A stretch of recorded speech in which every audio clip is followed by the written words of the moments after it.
안녕하세요. 실행에 옮기는 지식을 전달하는 트리플텍 아카데미입니다. 이번 시간에는 DC 동작점에 대한 세 번째 시간으로 다이오드와 트랜지스터가 있는 회로에 대해 알아보겠습니다. 이번 시간에는 먼저 능동 부품 중에서 가장 기본이 되는 다이오드 회로에 대해 DC 동작점 모드를 다양한 방법으로 시뮬레이션 해 보겠습니다. 이와 같이 미리 그려놓은 회로도에서 영문자 D라고 입력하면 이와 같이 다이오드 심볼이 나타나고요. 여기에 놓겠습니다. 다이오드는 위에서 아래로 향하고 있습니다. 위쪽이 에노드, 즉 양극이고 아래쪽이 캐소드, 음극을 나타냅니다. 따라서 전류는 에노드에서 캐소드로 전류가 흐르고 캐소드에서 에노드 쪽으로는 전류가 흐르지 못합니다. 즉 다이오드는 정상 상태에서 한쪽 방향으로만 전류가 흐르게 되는 것이죠. 이제 OP 모드에서 시뮬레이션을 실행해 보겠습니다.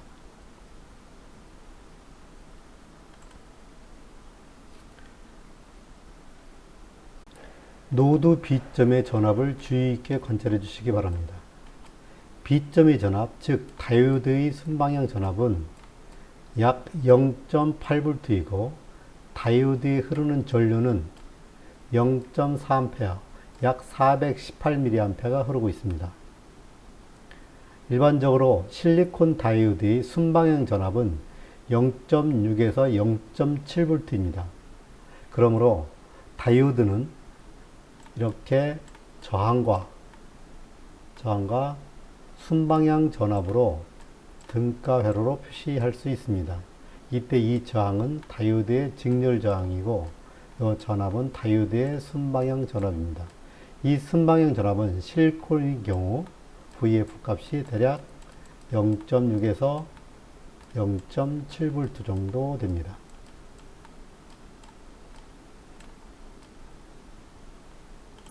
VB 전압은 다이오드 양단의 전압이기 때문에 다이오드 내부에 있는 저항 RS는 다이오드에 흐르는 전류와 다이오드 양단의 전압과의 관계이므로 대략 0.3에서 0.5로 계산할 수 있습니다. 물론 실리콘 다이오드가 0.6에서 0.7V이고 다이오드 전류가 400mA 흐를 경우에 이 정도 걸린다는 내용입니다. 만일 D1 다이오드의 내부 저항이 0이고 전압 강화가 발생하지 않는 이상적인 다이오드라고 가정할 때 D1이 도통되면 단락 상태가 되고 루프에 흐르는 전류는 인가 전압이 5V이고 R1 저항이 15Ohm이기 때문에 루프의 전류는 0.5A가 됩니다. 시뮬레이션 결과 루프의 전류가 0.4A로 나타나는 것으로 보아 다이오드 내부에 저항이 존재한다는 것은 명백한 사실입니다. 이 회로를 통해 LT스파이스의 기능을 좀 더 살펴보도록 하겠습니다. 먼저 뷰 메뉴에서 스파이스 레트리스트를 클릭합니다. 그러면 이와 같은 창이 나타나게 되고요. 여기서 첫 번째 줄에 R1, AB10에 대해서 설명드리겠습니다. 저항 R1은 노드 A와 B 사이에 있고 그 값은 15Ohm이다라는 의미입니다.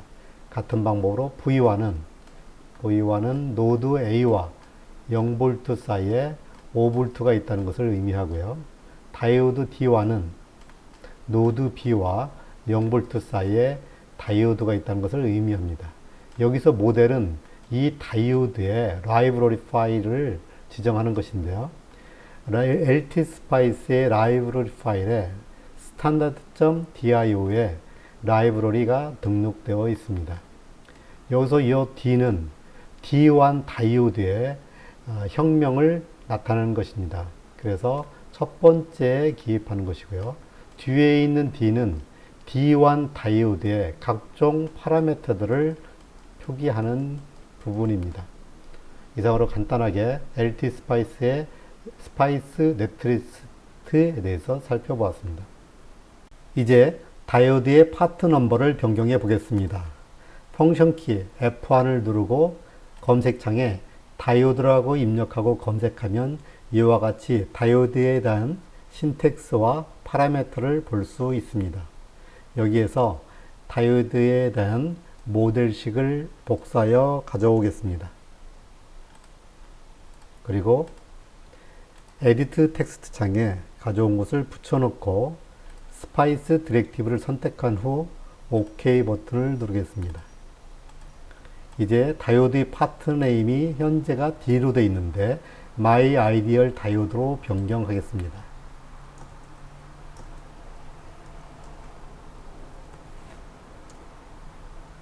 그리고 다이오드의 파라미터도 변경해 보겠습니다. R 원저항을 15Ohm으로 변경하고 다이오드의 순방향 전압을 0.4V에서 1V로 변경해 보겠습니다. 그리고 OP 모드에 대해서 시뮬레이션을 수행해 보겠습니다. 그럼 이와 같이 변경된 새로운 다이오드에 대해서 오퍼레이팅 포인트가 시뮬레이션 결과로 나타납니다. 이제 LT 스파이스가 가지고 있는 다이오드의 파트 넘버를 불러오도록 하겠습니다. 다이오드 심볼에서 우측 마우스를 누르면 이와 같은 창이 나오고 Pick New 다이오드를 클릭하겠습니다. 그러면 이와 같이 LT 스파이스가 가지고 있는 수많은 다이오드 목록을 확인할 수 있습니다. 이 중에서 1N4148을 더블 클릭하겠습니다. 그러면 LT 스파이스가 가지고 있는 1N4148로 변경되었습니다. 처음에 있던 모델 파라미터를 지우겠습니다.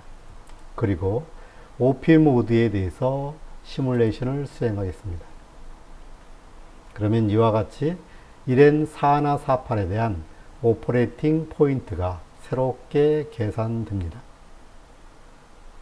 지금까지 시연을 통해 다이오드에 대한 DC 동작점 해석 방법을 학습하셨습니다. 이제 여러분은 시뮬레이션 결과 데이터를 기반으로 회로의 동작 이론을 스스로 학습할 수 있습니다. 먼저 다이오드의 모델식을 통해 다이오드의 등가 회로를 그리고 회로에 흐르는 전류와 노드의 전압을 구할 수 있습니다. 실제 실무에서 사용하고 있는 다이오드의 순방향 전압은 장표에서 볼 수 있듯이 다이오드의 종류 및 용량에 따라 다르게 나타나므로 반드시 데이터 시트를 통해 확인하여야 합니다. 이번에는 능동 부품의 두 번째 예제로 전압 분배 바이어스가 있는 트랜지스터의 DC 동작점을 시뮬레이션을 통해 분석해 보도록 하겠습니다.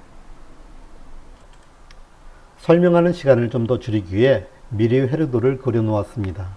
이제 NPN 트랜지스터를 불러드리기 위해 펑션 키 F2를 누르고 NPN이라고 입력하겠습니다. 그리고 심볼을 여기에 놓겠습니다. 이제 OP 모드에서 시뮬레이션을 실행해 보겠습니다. 그러면 이와 같이 시뮬레이션 결과창이 나타나게 됩니다. 트랜지스터의 동작 원리를 알고 있으면 좀 더 이해가 쉽겠지만 여기에서는 트랜지스터 회로의 OP 모드가 어떻게 해석되는지에 대한 전반적인 내용만 숙지하시면 됩니다. 다른 영상에서 트랜지스터의 동작 특성에 대해서는 좀 더 자세하게 다루도록 하겠습니다. 이제 LT 스파이스에 내장되어 있는 NPN 트랜지스터를 불러오겠습니다. 트랜지스터 심볼에 마우스를 올려놓고 우측을 클릭하면 이와 같은 창이 나오는데요. Pick New 트랜지스터를 클릭하겠습니다. 여기에 많은 부품들이 있는데요. 맨 위쪽에 있는 EN2222를 더블 클릭하여 가져오겠습니다. 이 상태에서 시뮬레이션을 실행해 보겠습니다.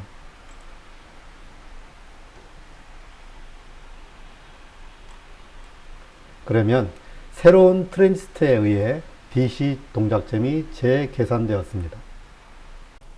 이제 우리가 해야 될 일은 시뮬레이션 결과로부터 주어진 회로에 대해 어떻게 해석하고 분석해야 되는가입니다.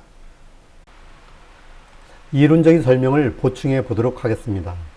VB점의 계산은 트랜지스터가 없다고 가정할 때 좀 더 쉽게 계산할 수 있습니다.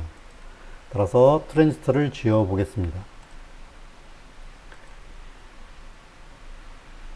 그러면 VB점의 계산은 이와 같이 계산할 수 있습니다. 즉 R1과 R2에 의해 VCC 전압이 분배가 됩니다. 지웠던 트랜지스터를 되살려 보겠습니다. 또한 VB점은 VBE와 VE 전압을 합한 전압과 같습니다. 따라서 VB는 VB 플러스 VE가 되고 여기서 VE는 VB 마이너스 VE가 됩니다.